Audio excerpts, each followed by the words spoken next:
आज काय विशेषचे प्रायोजक आहेत MDH मसाले. MDHनं जेवण दरवेळी मजेदार.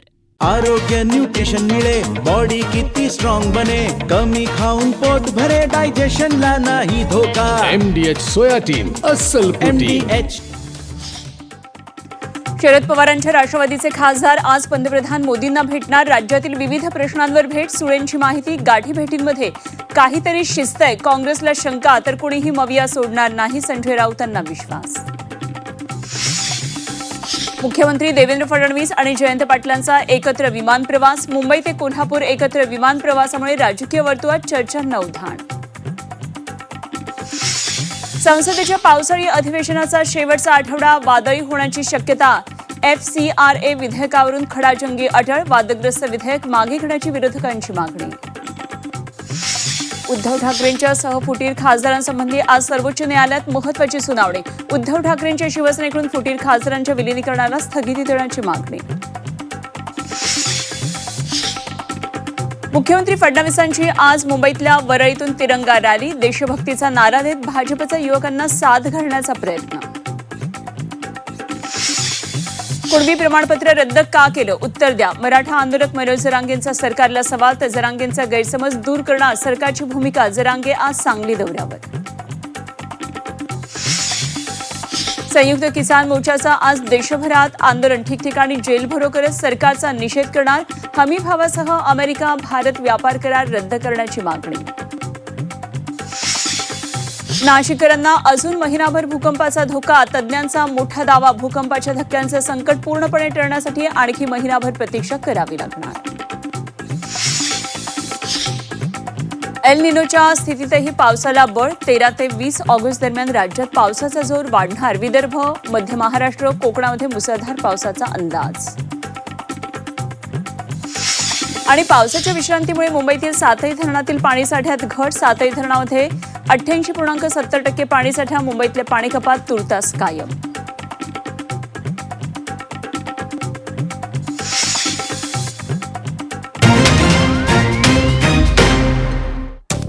नमस्कार आणि सुप्रभात. मी अनुपमा खानविलकर. आपण पाहताय झी 24 तास. आज काय विशेष या बातमीपत्रामध्ये आपल्या सर्वांचं स्वागत. आणि आज काय विशेष या बातमीपत्रामध्ये आपण सुरुवातीला पाहूया आज लक्ष वेधून घेणाऱ्या 3 महत्त्वाच्या बातम्या. यामध्ये पहिली मोठी बातमी ती म्हणजे शरद पवारांच्या राष्ट्रवादीतून राष्ट्रवादी एसपीचे खासदार आज पंतप्रधान मोदींची भेट घेणार आहेत. सुप्रिया सुळे यांच्या नेतृत्वात ही भेट होणार आहे. या भेटीमध्ये राज्यातल्या विविध प्रश्नांबाबत चर्चा करणार असल्याचं कळतंय. मात्र पवारांच्या खासदार आणि आमदारांच्या महायुतीच्या नेत्यांशी भेटीगाठी होत असल्यानं राजकीय वर्तुळात सध्या चर्चांना उधाण आलेलं आहे. आज पवारांचे हे खासदार मोदींची भेट घेणार असले तरी दुसरीकडे काल जयंत पाटील यांनी मुख्यमंत्री फडणवीसांसोबत विमान प्रवासही केलाय. त्यामुळे सध्या जोरदार चर्चा सुरू झालेल्या आहेत. राजकीय वर्तुळात महाराष्ट्राच्या दृष्टीने काय नेमकं आता सध्या खलबतं रंगतात हे बघणं खूप महत्त्वाचं ठरणार आहे. पडद्यामागच्या या सगळ्या घडामोडी काय आहेत हेही टिपण्याचा आपण प्रयत्न करूया. तर दुसरी मोठी बातमी आहे ती म्हणजे आजपासून संसदेच्या पावसाळी अधिवेशनाचा शेवटचा आठवडा सुरू होतोय. आणि अधिवेशनाच्या 3ही आठवड्यामध्ये अमित शहा आणि मोदींच्या गैरहजेरीवरून विरोधकांनी आक्रमक भूमिका घेतल्याचं पाहायला मिळालं. याही आठवड्यात विरोधक चांगलेच आक्रमक होण्याची शक्यता आहे. आणि त्याचबरोबर सरकारकडून आपल्या खासदारांना उपस्थित राहण्याचे आदेशही देण्यात आले. तेव्हा संसदेतल्या कामकाजाकडे आता लक्ष असणार आहे. शेवटच्या आठवड्यात तरी अधिवेशनाचं काही काम होतं आहे का हे पाहायचंय. आणि तिसरी लक्षवेधी मोठी बातमी ती म्हणजे देशभरातल्या शेतकऱ्यांनी पुन्हा आक्रमक भूमिका घेतली आहे. आज संयुक्त किसान मोर्चाचे देशभरामध्ये जेलभरो आंदोलन होणार आहे. हमी भावासह विविध मागण्यांसाठी शेतकरी आक्रमक झालेत. भारत अमेरिका व्यापार करार रद्द करण्याच्या मागणीसाठी शेतकऱ्यांनी आंदोलनाची ही हाक दिली आहे. त्यामुळे दिवसभर या आंदोलनांवरही आपलं लक्ष कायम असणार आहे. तर या बातम्या आपण सविस्तर पाहणार आहोतच. आणि त्याचबरोबर आपल्या रिपोर्टर्स बरोबर जोडले जाणार आहोत. आणखी माहिती जाणून घेणार आहोत. राष्ट्रवादी एसपीचे खासदार मोदींना आज भेटणार आहेत. पवारांचे खासदार आहेत. मोदींच्या भेटीवरून चर्चांना आता उधाण आलेले. आणि या संदर्भात आणखी माहिती देण्यासाठी माझी सहकारी सीमा आढे आपल्याबरोबर जोडली गेली आहे. सीमाकडून आपण आणखी सविस्तर तपशील जाणून घेऊया. त्याचबरोबर संसदेच्या अधिवेशनाचा शेवटचा आठवडा आहे. महत्त्वाची विधेयकं मंजुरीसाठी हा शेवटचा आठवडा आहे. आणि स्वातंत्र्य दिनाच्या पार्श्वभूमीवर भाजपची आजपासून तिरंगा रॅली निघणार. देशभक्तीचा नारा देत भाजप युवकांना साथ घालणारे. आणि या संदर्भात आणखी माहिती जाणून घेणार आहोत. माझे सहकारी ओम देशमुख आपल्याबरोबर जोडले गेलेत. आणि पुढच्या बातमीकडे जाऊया आणि ही बातमी ती म्हणजे सांगलीमधून मनोज जरांगे सांगलीत दौऱ्यावर आहेत. कुणबी नोंदी रद्दवरून जरांगेंनी बावनकुळेंवर जोरदार टीका केलेली आहे आणि याच दृष्टीनं वातावरण काय नेमकं तापलेलं आहे जाणून घेणार आहोत. म्हणजे सहकारी सरफराज सनदी आत्ता आपल्याबरोबर सांगलीमधून थेट जोडले गेलेले आहेत. तर इकडे नाशिककरांसाठी एक महत्त्वाची बातमी ती म्हणजे भूकंपाचा अजून महिनाभर तरी नाशिककरांना धोका आहे. नागरिकांना त्यामुळे सतर्क राहण्याचं आवाहन केलेलं आहे आणि या संदर्भात आणखी माहिती जाणून घेऊया. सागर गायकवाड आमचे नाशिकमधले प्रतिनिधी आपल्याबरोबर जोडले गेलेत. सविस्तर बातम्यांची सुरुवात करूया मोठ्या बातमीनं. राजकीय वर्तुळातली सगळ्यात महत्त्वाची आणि मोठी बातमी ती म्हणजे राष्ट्रवादी शरदचंद्र पवार पक्षाचे खासदार आज पंतप्रधान मोदींची भेट घेणार आहेत. सुप्रिया सुळेंच्या नेतृत्वात सकाळी 11 वाजता ही भेट होणार आहे आणि राज्यातल्या विविध प्रश्नांबाबत ही भेट घेणार आहोत असं सुप्रिया सुळे यांनी सांगितलंय. तर यावरून आता राज्यातलं राजकीय वातावरण चांगलंच तापलंय. भाजप शिवसेनेनं यावरून शिवसेना युबीटीला डिवचलेलं आहे. तर पंतप्रधान मोदी खासदारांना भेटत नाहीत हे नरेटिव्ह फेक असल्याचा टोला लगावला. तर मोदी संसदेत येत नसल्यानं त्यांना घरी जाऊन भेटावं लागतं असं प्रत्युत्तर संजय राऊत यांनी दिलं आहे.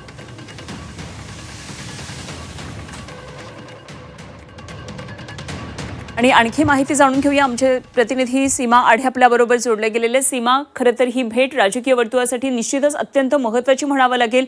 राष्ट्रवादी एसपीचे हे खासदार पंतप्रधान नरेंद्र मोदींची भेट घेणार आहेत. पार्श्वभूमी जयंत पाटील आणि देवेंद्र फडणवीस यांचा एकत्रित विमान प्रवास आहे. काय नेमकं राष्ट्रवादी एसपीमध्ये चाललंय असा सध्या राजकीय वर्तुळात आणि महाराष्ट्रातल्या जनतेला सुद्धा प्रश्न आहे. नक्कीच अनुपमा, मागील काही दिवसांपासून म्हणजेच संसदेचं अधिवेशन सुरू झाल्यापासून अनेक गाठीभेटी, ज्या गाठीभेटींमुळे सगळ्यांच्या भुवया उंचवलेल्या होत्या. खरं तर सगळ्यात आधी पंतप्रधान नरेंद्र मोदी यांची अधिवेशनादरम्यान भेट घेतली होती शरद पवार आणि सुप्रिया सुळे यांनी. त्या भेटीगाठीचे अनेक अर्थ जे आहे ते महाराष्ट्रामध्ये राजकीयदृष्ट्या काढले जात होते. कारण त्याला पार्श्वभूमी अशी होती की जे संसदेमध्ये डिलिमिटेशनचं बिल आणणार आहे त्याला शरदचंद्र पवार पक्षाकडनं पाठिंबा दिला जाऊ शकतो, ही त्याला एक किनार जी आहे ती दिली जात होती. त्यामुळे पक्षाची भूमिका काय असणार या संदर्भात अनेक तर्कवितर्क त्या भेटीवरून लावले जात होते. आता या भेटीची आणि महाराष्ट्रामध्ये सुद्धा भाजपच्या नेत्यांची जयंत पाटील ही भेट घेत होते.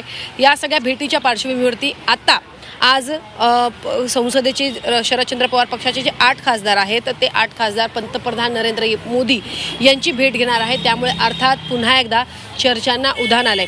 सुप्रिया सुळे यांनी अशी माहिती दिली की वेगवेगळे प्रश्न जे आहेत खासदारांच्या मतदारसंघांमधले ज्याच्यावरती खरं तर संसदेत चर्चा व्हायला पाहिजे होती, मात्र दुर्दैवाने ती चर्चा झाली नाही. त्यामुळे आम्ही भेटून त्यांची एक ऑफिशियली वेळ घेतलेली आहे पंतप्रधानांची आणि त्यामुळे त्यांच्यासमोर भेटून त्यांना सगळे जे खासदार आहेत निवेदन देणार आहोत. राजकीयदृष्ट्या या भेटीला तुम्ही कोणतेही अर्थ लावू नका असं त्यांनी सांगितलेलं होतं. त्यामुळे दुष्काळ म्हणजे महाराष्ट्रामध्ये काही ठिकाणी पाऊस पडले, काही ठिकाणी अजूनही पावसाची प्रतीक्षा शेतकरी करत आहे. त्यामुळे या सगळ्या विषयांवरती आम्ही भेट घेतोय आणि ही ओपन भेट आहे. या भेटीचे आम्ही फोटोसुद्धा जाहीर करणार आहोत. त्यामुळे राजकीय तर्कवितर्क लावू नका. मात्र जरी सुप्रिया सुळे यांची अशी प्रतिक्रिया असली तरी देखील पंतप्रधान नरेंद्र मोदी यांची जर शरदचंद्र पवार पक्षाचे खासदार भेट घेणार असेल तर अर्थात याचे अनेक अर्थ जे आहेत ते सध्या काढले जात आहेत. राज्यामध्ये 2 विषयांवरती सध्या चर्चा सुरू आहे. एक तर राष्ट्रवादी विलिनीकरण होणार का आणि दुसरं म्हणजे शरदचंद्र पवार पक्ष NDAला बाहेरून पाठिंबा देणार का. या 2 विषयाच्या पार्श्वभूमीवरती आजची बैठक ही अतिशय महत्त्वाची मानली जाते. या भेटीनंतर घडामोडींवर आपण लक्ष ठेवून राहूया. सीमा, धन्यवाद दिलेल्या सगळ्या सविस्तर माहितीसाठी. सीमा आढे आमचे प्रतिनिधी आपल्याबरोबर होत्या. जाऊया पुढच्या बातमीकडे. तर इकडे ठाकरे गटाच्या 6 फुटीर खासदारांसंदर्भात आज सर्वोच्च न्यायालयामध्ये एक महत्त्वाची सुनावणी आहे आणि ठाकरे गटाच्या 6 फुटीर खासदारांसंबंधी आज ही सुनावणी आहे. उद्धव ठाकरेंच्या शिवसेनेकडून सुप्रीम कोर्टामध्ये आव्हान देण्यात आलं होतं. 6 खासदारांच्या विलिनीकरणाला स्थगिती देण्याची यामध्ये मागणी करण्यात आली होती. तर लोकसभा अध्यक्षांच्या मंजुरीचा निर्णय हा चुकीचा आहे असा आक्षेप घेण्यात आलाय. मागच्या सुनावणीमध्ये 6 खासदार आणि लोकसभा अध्यक्षांना नोटीस बजावण्यात आली होती. ते खासदार आणि अध्यक्षांनी काय उत्तर दिले याची आता निश्चितच संपूर्ण राजकीय वर्तुळामध्ये उत्सुकता आहे. मागच्याच आठवड्यामध्ये एक महत्त्वाची भेट झाली होती. 6 फुटीर खासदार यांनी पंतप्रधान नरेंद्र मोदी यांची भेट घेतली होती. एकनाथ शिंदेंसह ही भेट घेतली होती आणि या शिवसेनेच्या सर्वच खासदारांची एकंदरीत ही भेट होती आणि NDA भाजप नेहमीच तुमच्या बरोबर असेल असं आश्वासित केलं होतं. तर आता आज कोर्टामध्ये या संदर्भातल्या काय घडामोडी घडतात हे आपल्याला पाहायचं आहे. कारण ठाकरे गटाच्या या 6 फुटीर खासदारांसंदर्भात आज ही महत्त्वाची सुनावणी असणार आहे.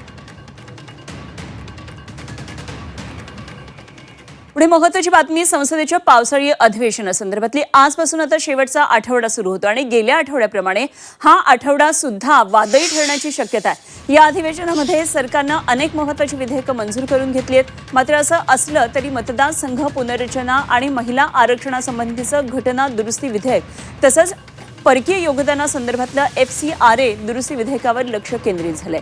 या आठवड्यामध्ये सरकार आता मतदारसंघ पुनर्रचना संसदेमध्ये मांडण्याच्या तयारीत आहे. सत्ताधाऱ्यांनी सर्व खासदारांना शेवटच्या आठवड्यामध्ये उपस्थित राहण्याचे आदेश दिलेत आणि यासह काँग्रेसनं व्हीप जारी केलेला आहे. त्यामुळे अधिवेशनाचा शेवटच्या आठवड्यातला सत्ताधारी आणि विरोधक यांच्या संघर्ष पाहायला मिळणार आहे. संसदेच्या पावसाळी अधिवेशनाचा शेवटचा आठवडा आहे. अधिवेशनाचे 3 आठवडे संघर्षात संपलेले आहेत. महत्त्वाची विधेयकं मंजुरीसाठी शेवटचा हा आठवडा आहे आणि सरकारकडून आपल्या खासदारांना उपस्थित राहण्याचे आदेश दिलेत. काँग्रेसकडूनही आपल्या सर्व खासदारांना 3 ओळींचा व्हीप जारी केलेला आहे. आणि या संदर्भात माहिती जाणून घेऊया. आमचे प्रतिनिधी ओम देशमुख आपल्याबरोबर थेट जोडले गेलेत. ओम, अत्यंत महत्त्वाचा संसदेच्या पावसाळी अधिवेशनाचा आता शेवटचा आठवडा आजपासून सुरू होतोय. आता या आठवड्यात तरी काम पुढे सरकतंय का हे आपल्याला पाहायचं आहे. अनुपमा, खरं तर संसदेच्या अधिवेशनातला हा शेवटचा आणि अत्यंत निर्णायक असा हा आठवडा ठरू शकतो. कारण ज्याचा उल्लेख तुम्ही आत्ता केलात की अमित शहा आणि पंतप्रधान नरेंद्र मोदी यांच्या अनुपस्थितीमुळे या सगळ्या अधिवेशनामध्ये खूप चर्चा झाली. 3 आठवडे उलटलेत. आता हा 4था आणि शेवटचा आठवडा आहे. हा आठवडा निर्णायक या दृष्टीने सुद्धा आहे की सरकारकडनं विशेषत्वानं गृह खात्याकडनं 3 ते 4 विधेयकं या आठवड्यात मांडली जाऊ शकतात. त्यामध्ये FCRA अर्थात फॉरेन कॉन्ट्रीब्युशन रेग्युलेशन ॲक्ट हा एक महत्त्वाचा कायदा आहे. जे बिल आहे ते मांडलं जाणार आहे, ज्याला खरं तर अनेक संस्थांनी विरोधकांनी सुद्धा विरोध केला होता. परकीय माध्यमातून जी काही मदत संस्थांना आणि NGOजला मिळते त्या संदर्भातला हा कायदा आहे. केरळ राज्याचं नामकरण केरळम करण्यासंदर्भातला सुद्धा हा विषय आहे. वंदे मातरमचा विषय आणि सरतेशेवटी जो सगळ्यात महत्त्वाचा मुद्दा म्हणजे महिला आरक्षण आणि डिलिमिटेशनचं जे बिल आहे, ज्या दृष्टीनं सरकारकडनं आकड्यांची जुळजुळ केली जाते, या सगळ्या महत्त्वाच्या विधेयकाची मांडणी आणि या संदर्भातल्या कारवाई या आठवड्यात होऊ शकतात.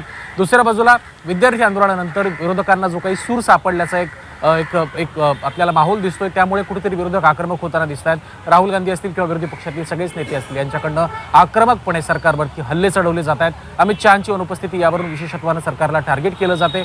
या संदर्भात आता विरोधकांची आजच्या या शेवटच्या आठवड्यातली नेमकी भूमिका काय असणार आहे हे पाहावं लागेल. जर या सगळ्या विधेयकाची मांडणी करण्यासाठी आणि मंजूर करण्यासाठी अमित शहा संसदेत आले तर विरोधक त्याला कशा पद्धतीनं खरं तर हाताळतात किंवा विरोधकांची या संदर्भातली भूमिका काय असणार आहे हे पाहावं लागणार आहे. आणि सगळ्यात महत्त्वाचा मुद्दा, जर डिलिमिटेशनचं बिल येत असेल तर त्यावर कशा पद्धतीनं सरकारची रणनीती असेल आणि त्याला विरोधकांचा कसा उत्तर असणार आहे हे देखील पाहणं महत्त्वाचं असणार आहे. त्यामुळे अधिवेशनाचा हा शेवटचा आठवडा अत्यंत निर्णायक असणार आहे, हे महत्त्वाचं असणार. ठीक, ओम जरूर लक्ष ठेवून राहा आणि असे संपर्कात राहा. आणखी एका महत्त्वाच्या बातमीवर आपल्याला चर्चा करायची. ओम देशमुख आमचे प्रतिनिधी आपल्याबरोबर होते. जाऊया पुढच्या बातमीकडे. इकडे संयुक्त किसान मोर्चानं आज देशव्यापी आंदोलनाची हाक दिली आहे आणि शेतकरी आणि कामगार युनियन देशभरामध्ये जेलभरो आंदोलन करणार आहेत. देशभरातले शेतकरी ठिकठिकाणी हे आंदोलन करतील. हमी भावासह विविध मागण्यांसाठी शेतकरी आता आक्रमक झालेले आहेत. भारत अमेरिका करार रद्द करण्याची शेतकऱ्यांची मागणी आहे. या करारामुळे अमेरिकेतून शेतमालाची आयात वाढून छोटे भारतीय शेतकरी हे अडचणीत येतील अशी भीती शेतकऱ्यांना आहे आणि त्यामुळे आजचा दिवस हा शेतकऱ्यांच्या एल्गाराचा असणार आहे, आंदोलनाचा असणार आहे. देशातल्या विविध भागामध्ये शेतकऱ्यांचं आज आंदोलन पाहायला मिळणार आहे. आज देशभरामध्ये जेलभरो आंदोलन असणार आहे.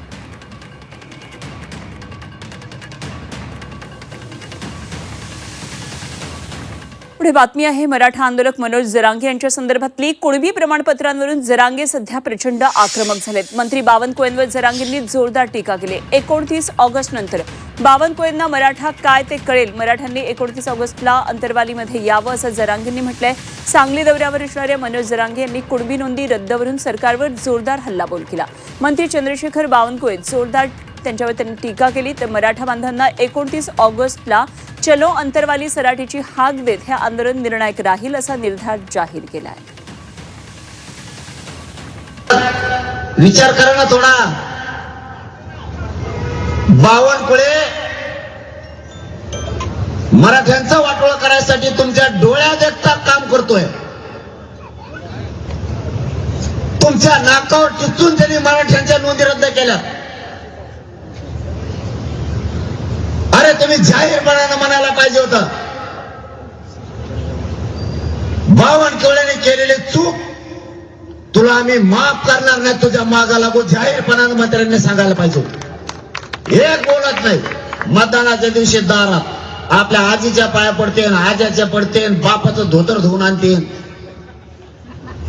त्या दिवशी यांचे बुटडत चाटायची तयारी मराठीची. आज कुठे गेले? जरांगेंच्या या सांगली दौऱ्यासंदर्भात आणखी माहिती जाणून घेऊया. आमचे प्रतिनिधी सरफराज सनदी आपल्याबरोबर थेट सांगलीमधून जोडले गेलेत. सरफराज, एकंदरीतच काय मनोज जरांगे यांनी आवाहन केलेलं आहे आणि संघर्षाची पुन्हा एकदा आता हाक दिलेली आहे? मराठा आरक्षणाच्या मागणीसाठी पुन्हा एकदा मनोज जरांगे पाटील हे मैदानात उतरलेले आहेत. पश्चिम महाराष्ट्राचा त्यांचा दौरा जो आहे तो सुरू झालेला आहे आणि आता ते सांगली जिल्ह्याच्या दौऱ्यावर आहेत. काल रात्री त्यांचं सांगली जिल्ह्यामध्ये आगमन झालेलं आहे आणि आटपाडी या ठिकाणी त्यांची पहिली जाहीर सभा सांगली जिल्ह्यातली पार पडलेली आहे आणि आज दिवसभर मनोज जरांगे पाटील हे सांगली दौऱ्यावर असणार आहेत. ठिकठिकाणी त्यांच्या सभा पार पडणार आहेत. गाठीभेटी ज्या आहेत त्या होणार आहेत. कवठेमंकाळ या ठिकाणी त्यांची आज पहिली जाहीर सभा पार पडणार आहे, जो आमदार राष्ट्रवादीचे जे आहेत रोहित पाटील यांचा मतदारसंघ आहे. त्यानंतर वाळवा तालुक्यातील जयंत पाटील यांच्या मतदारसंघातल्या बोरगाव या ठिकाणी त्यांची दुसरी जाहीर सभा पार पडणार आहे. त्याचबरोबर कडेगाव या ठिकाणी विश्वजित कदम यांच्या मतदारसंघात तिसरी जाहीर सभा पार पडणार आहे आणि या दरम्यान ठिकठिकाणी गावभेटी देखील होणार आहेत. मनोज जरांगे पाटील हे मराठा बांधवांशी संवाद साधत आहेत आणि 29 ऑगस्ट रोजी त्यांनी जी चलो अंतरवाली सराटीची हाक दिलेली आहे त्यासाठी या ठिकाणी प्रत्यक्ष आव्हान करत आहेत. खरं तर कुणबी नोंदी रद्द झाल्यानंतर बावनकुळे यांच्यावर सातत्याने मनोज जरांगे पाटील हे टीका करत आहेत. त्यामुळे आजच्या या सभांमधून ते पुन्हा एकदा बावनकुळे यांच्यावर कशा पद्धतीने टीका करतात, एकनाथ शिंदे यांच्यावर देखील ते कशा पद्धतीने टीका करतात आणि देवेंद्र फडणवीसांवर देखील कशा पद्धतीने टीका करतात हे पाहणं महत्त्वाचं ठरणार आहे. कुणबी नोंदी रद्द झाल्यानंतर बावनकुळे असतील किंवा राज्य सरकार असेल याच्यावर मनोज जरांगे पाटलांकडून सातत्याने टीका करण्यात येत आहे, हल्लाबोल करण्यात येत आहे. त्यामुळे आजच्या या सभांमध्ये देखील मराठा बांधवांना कशा पद्धतीने ते मार्गदर्शन करतात किंवा हाक देतात आणि सरकारवर कशा पद्धतीने टीका करतात हे पाहणं महत्त्वाचं ठरणार आहे. ठीक, सरफराज धन्यवाद दिलेल्या सगळ्या सविस्तर माहितीसाठी. सरफराज सनदी आमचे प्रतिनिधी आपल्याबरोबर होते. जाऊया पुढच्या बातमीकडे. इकडे स्वातंत्र्य दिनाच्या पार्श्वभूमीवर आता भाजपकडून तिरंगा रॅलीचं आयोजन करण्यात आलंय आणि मुख्यमंत्री देवेंद्र फडणवीस यांच्या उपस्थितीत मुंबईतल्या वरळीतून ही तिरंगा रॅली काढण्यात येणार आहे. भाजप प्रदेशाध्यक्ष रवींद्र चव्हाण, मुंबई अध्यक्ष अमित साटम, महापौर रितू तावडेंसह हजारो मुंबईकर या रॅलीमध्ये सहभागी होतील. देशभक्तीचा नारा देत भाजपच्या युवकांना साथ घालण्याचा हा प्रयत्न असल्याचं बोललं जात आहे. तर तिरंगा रॅलीमध्ये मोठ्या संख्येनं जेनझी आणि जेन अल्फा हे सुद्धा सामील होणार आहेत. आणि या तिरंगा रॅलीविषयी आणखी माहिती जाणून घेऊया. आमचे प्रतिनिधी ओम देशमुख आपल्याबरोबर जोडले गेले. तर ओम, आजपासून भाजपची तिरंगा रॅली असणार आहे. विविध भागामध्ये मुंबईमध्ये तिरंगा रॅली निघणार आहे आणि मुख्यमंत्री देवेंद्र फडणवीस मुख्यमंत्री सुद्धा यामध्ये सहभागी होणार आहेत. काय नेमके आणखी तपशील आहेत? अगदी बरोबर आहे. खरं तर औचित्य आहे ते म्हणजे देशाच्या 80व्या स्वातंत्र्य दिनाच्या निमित्ताचं. देशाच्या स्वातंत्र्य दिनाच्या पार्श्वभूमीवरती मुंबईमध्ये आणि एकंदरच महाराष्ट्रातल्या काही महत्त्वाच्या शहरांमध्ये भाजपकडनं मुख्यमंत्री देवेंद्र फडणवीसांच्या विशेष उपस्थितीमध्ये तिरंगा रॅली काढल्या जात आहेत. पहिली रॅली आज मुंबईत होते. दुपारी 3 वाजता वरळीमध्ये या रॅलीला सुरुवात होईल आणि या सगळ्या रॅलीनंतर मुख्यमंत्री या रॅलीनंतर जी जेनझी आणि जे युवक या आंदोलनामध्ये या रॅलीमध्ये सहभागी होतील त्यांच्याशी संवाद साधणार आहेत. औचित्य जरी स्वातंत्र्य दिनाचं असलं तरीसुद्धा मुंबईमध्ये खरं तर जंतर मंतर नंतर जे महत्त्वाचं ठिकाण आंदोलकांचं ठरलं त्या मुंबईमध्ये आंदोलन झाल्याच्या नंतर कुठेतरी जेनझी आणि जेन अल्फा या दोन्ही जनरेशन या दोन्ही युवकांच्या पिढ्यांसोबत जोडलं जाण्याची एक कुठेतरी एक प्रयत्न भाजपकडनं केला जातोय हे या निमित्तातून स्पष्ट होते. देशभक्तीची साथ दिली असली तर युवकांना हाक देण्याचा हा प्रयत्न महाराष्ट्र भाजपकडनं केला जातोय. मुंबईतून आणि राज्यभरातून अनेक ठिकाणातून या सगळ्या तिरंगा रॅलीज या काढल्या जाणार आहेत. आपण पाहिलं असेल की मुख्यमंत्री स्वतः या रॅलीमध्ये उपस्थित होणार आहेत. त्यामुळे निश्चितच खूप व्यापक स्वरूपात या रॅलीचं आयोजन देखील करण्यात आलेलं आहे.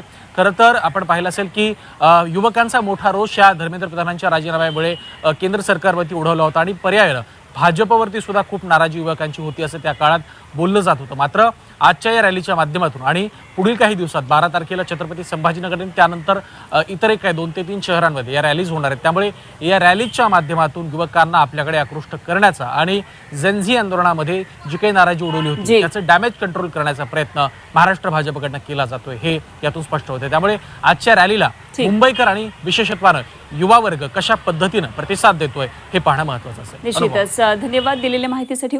ओम देशमुख आमचे प्रतिनिधी आपल्या बरोबर होते.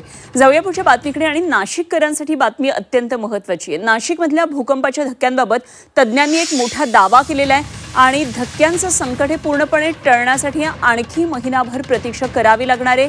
गेल्या जुलैपासून नाशिकमध्ये 1.6 ते 4.3 रिश्टर स्केलचे जवळपास 64 धक्के तर गेल्या 24 तासामध्ये 3 धक्के बसलेले आहेत आणि सौम्य धक्क्यांची ही मालिका साधारण 2 महिने सुरू राहण्याची शक्यता आहे. जमिनीखाली निर्माण झालेला दाब हा सौम्य धक्क्यांमधून बाहेर पडत असल्याचं तज्ज्ञांचं मत आहे. तर नाशिकच्या आदिवासी पट्ट्यामध्ये पूर्व पश्चिम दिशेनं सुमारे 30 किलोमीटर फॉल्टलाईन आहे. सौम्य धक्क्यांमुळे मोठ्या तीव्रतेचा धक्का बसण्याचा धोका आपोआप टळतो असं तज्ज्ञांनी दावा केलेला आहे. ते 4.3 रिश्टर स्केलच्या धक्क्यानंतर नाशिककरांमध्ये आता निर्माण झालेली भीती काहीशी कमी होण्याची शक्यता आहे. मात्र पुढचा महिनाभर भूकंपाच्या हालचालींवर लक्ष ठेवण्याची गरज असल्याचं मत तज्ज्ञांनी व्यक्त केलेलं आहे.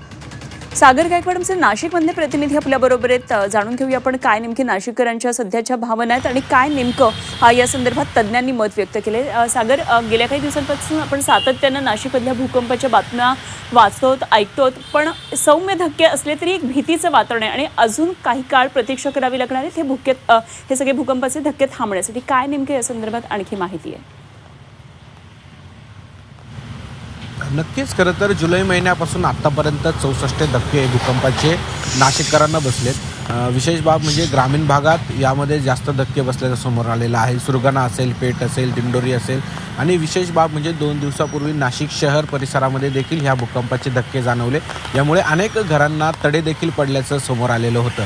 आता देखील एक महत्त्वाची माहिती जी समोर येताना पाहायला मिळते. यामध्ये 2 महिने ह्या भूकंपाचे धक्के जाणवू शकतात असे मत तज्ज्ञांनी व्यक्त केलेले आहे. यामुळे काळजी घेण्याचं आवाहन देखील प्रशासनाकडून करण्यात येताना पाहायला मिळत आहे. तर हे जे धक्के जे आहेत हे साधारणतः 1.4 पासून ते 4.3 पर्यंत असण्याची शक्यता देखील वर्तवली जाते. यामुळे जे गर्भामध्ये जे हालचाली सुरू आहे यामुळे सौम्य प्रकारचे जे धक्के आहेत ते बसण्याची शक्यता आहे. तज्ज्ञांनी देखील याबद्दल महत्त्वाच्या बाबी नोंदवलेल्या आहेत.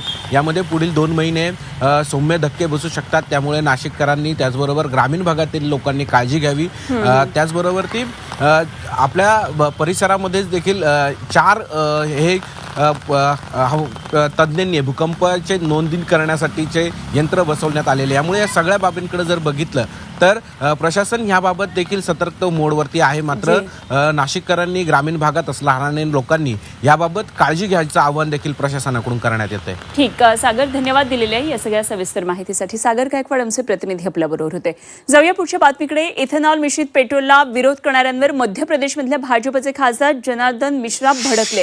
एका कार्यक्रमामध्ये E20 निर्णयाचं स्वागत करताना त्यांनी थेट विरोध करणाऱ्यांचा बाप काढला. देश आपल्या गरजेपैकी 80% खनिज तेल परदेशातून आयात करतो आणि ती कमी करण्यासाठी इथेनॉल मिश्रणाचा निर्णय घेतलाय. त्याला काही लोक विरोध करतात आणि शुद्ध पेट्रोलची मागणी करतात. शुद्ध पेट्रोल काय तुमच्या घरातून येणार का, असा सवाल जनार्दन मिश्रा यांनी केला. 18,000 किलोमीटर के चक्कर लगा के या गैस में और तेल में ये देश 20% हमारे यहाँ तेल होता है, 80% विदेश से ले ही थे. ओहू में इस समय लड़ाई छिड़ गई है, होर्मुज बंद है और पंचे हूती वाले और बंद कर दी नहीं थे. 18,000 किलोमीटर के चक्कर लगा के तेल मिलने लग. और जब मोदी जी कहा था कि एथेनॉल मिलावा 20%, तो आंदोलन हो रहा कि नहीं एथेनॉल न चली, केवल शुद्ध पेट्रोल चली.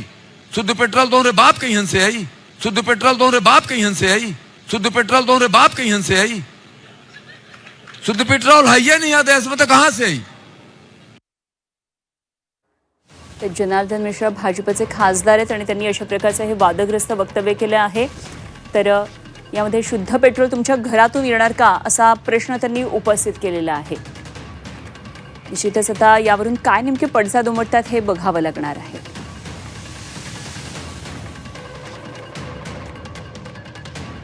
तर E20 निर्णयाचं समर्थन करताना त्यांनी हे आक्षेपार्ह विधान केलेलं आहे. जाऊया पुढच्या बातमीकडे. इकडे काही लोक इथेनॉल मिश्रित पेट्रोलवरून टीका करतात. झाकण उघडून त्यांना काय दिसलं माहिती नाही. मुख्यमंत्री फडणवीसांनी हा सवाल केलेला आहे आणि राहुल गांधींना टोला मारला. राहुल गांधींनी इथेनॉलवरून टीका केलेली होती आणि यावरून फडणवीसांनी हा टोला मारलाय. काही लोक इथेनॉल मिश्रित पेट्रोलवरून टीका करतात. झाकण उघडून त्यांना काय दिसलं माहिती नाही असं मुख्यमंत्र्यांनी राहुल गांधी यांना टोला मारला. काही लोक या निर्णयावर टीका देखील करतायत. काही लोक आपल्या गाडीचं झाकण उघडू दाखवतायत. आता ते झाकण उघडल्याने त्यांना काय दिसलं मला समजलेलं नाही, परंतु या ठिकाणी हे जे काही इथेनॉल मिश्रित पेट्रोल आहे याच्यामुळे तुमची गाडी बिघडली अशा पद्धतीचा पुरावा द्या असं मी नाही म्हटलं. ज्या कंपन्या आहेत पेट्रोलियमच्या आणि गाड्यांच्या या दोघांनी सांगितलं. अजून तरी कोणी पुरावा घेऊन आलेलं नाही. केवळ सोशल मीडियावर रोज त्या ठिकाणी टीका चालली आहे. आमची साखर कारखानदारी आज जिवंत आहे याचं महत्वाचं कारण इथेनॉलचा निर्णय. मुश्रीफ साहेब तुम्ही कारखानदारीत आहे, कोरे साहेब तुम्ही कारखानदारीत आहे. मला सांगा इथेनॉलचा निर्णय झाला नसता तर या महाराष्ट्रात आणि भारतामध्ये साखर कारखानदारी जिवंत राहिली असती का? एकही कारखाना या महाराष्ट्रातला जिवंत राहू शकला नसता. आज जो काही या ठिकाणी कारखाना चालतोय, आमच्या शेतकऱ्यांना FRP मिळतोय. कोल्हापूर जिल्ह्यामध्ये तर FRPचे नवनवीन उच्चांकच आहेत. याचं एकमेव कारण आमच्या या मोदीजींच्या सरकारने घेतलेला इथेनॉलचा निर्णय. जाऊया पुढच्या बातमीकडे. विक्रोळी दुहेरी हत्याकांड प्रकरणाला आता नवं वळण लागले. दुहेरी हत्याकांडात झालेल्या घरामध्ये पहाटे अग्नितांडव झालं. विक्रोळी राहुल नगर परिसरातल्या घरामध्ये आग लागली. मोठ्या आवाजात गाणी लावण्यावरून दोघांची हत्या झाली होती. भावानं सख्खा भाऊ आणि पुतण्याची हत्या केलेली होती. मात्र आज पहाटे याच घराला आग लागली. गॅस सिलेंडर स्फोटानं आग लागली. सुदैवानं जीवितहानी झालेली नाही. आगीमध्ये हे संपूर्ण घर मात्र खाक झालंय. हा योगायोग आहे की घातपात याचा शोध आता पोलीस घेत आहेत.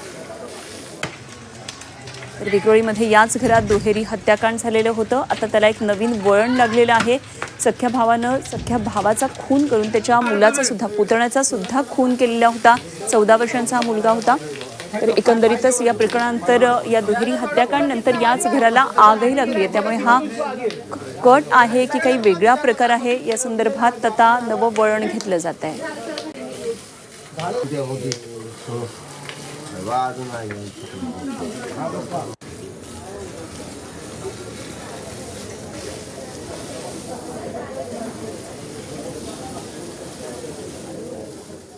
जाऊया पुढच्या बातम्यांकडे. जिल्ह्यातल्या बातम्या पाहूया. सुरुवात करूया पुणे जिल्ह्यातून. पुणे आंतरराष्ट्रीय विमानतळावर रविवारी एकाच दिवसात तब्बल 219 विमानांचं आगमन प्रस्थान झालंय. 2 अतिरिक्त विमान सेवांमुळे हा नवा विक्रम नोंदवण्यात आलाय. सर्व उड्डाणं नियोजित वेळेत पार पडली आहेत. दमदार पावसामुळे खडकवासला प्रकल्पातील 4ही धरणं आता भरलेली आहेत. खडकवासला धरणातून आतापर्यंत 13.79 TMC पाणी मुठा नदीमध्ये सोडण्यात आलंय. यंदा एका वेळी सुमारे 43,000 क्युसेक्सनं हा विसर्ग करण्यात आलाय. हे पाणी उजनी धरणामध्ये आता जमा झालंय.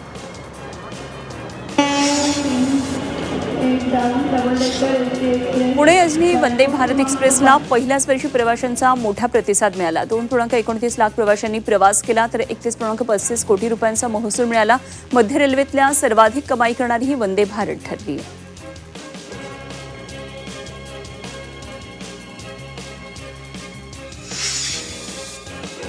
आणि आता बातम्या पाहूया छत्रपती संभाजीनगरमधून. छत्रपती संभाजीनगर शहरामध्ये पावसानं दडी मारली आहे. तेव्हा तापमानात लक्षणीय वाढ झाली आहे. गेल्या 24 तासामध्ये पावसाची नोंद न झाल्यानं उकाडा वाढलाय. कमाल तापमान 31.8 अंशांवर पोहोचलंय. 11 ते 15 ऑगस्ट दरम्यान हलक्या पावसाची शक्यता वर्तवण्यात आली आहे. छत्रपती संभाजीनगर महापालिका शहरातली घरं, दुकानं, उद्योग आणि पाणी जोडण्याचं GIS आधारित सर्वेक्षण करणारे तर पुनर्मूल्यांकनातून मालमत्ता शोधून महसूल वाढवण्याचा मनपाचा प्रयत्न आहे. छत्रपती संभाजीनगरच्या अजिंठा लेणीतील काही ठिकाणी छताला गळती लागल्यानं पावसाचं पाणी थेट दालनामध्ये पडतंय. पाणी साचू नये म्हणून ठिकठिकाणी बादल्या ठेवण्यात आलेल्या आहेत आणि या प्रकारामुळे पर्यटकांमध्ये नाराजी आहे. तर गळती रोखण्यासाठी पुरातत्व विभागाकडून उपाययोजना सुरू आहेत.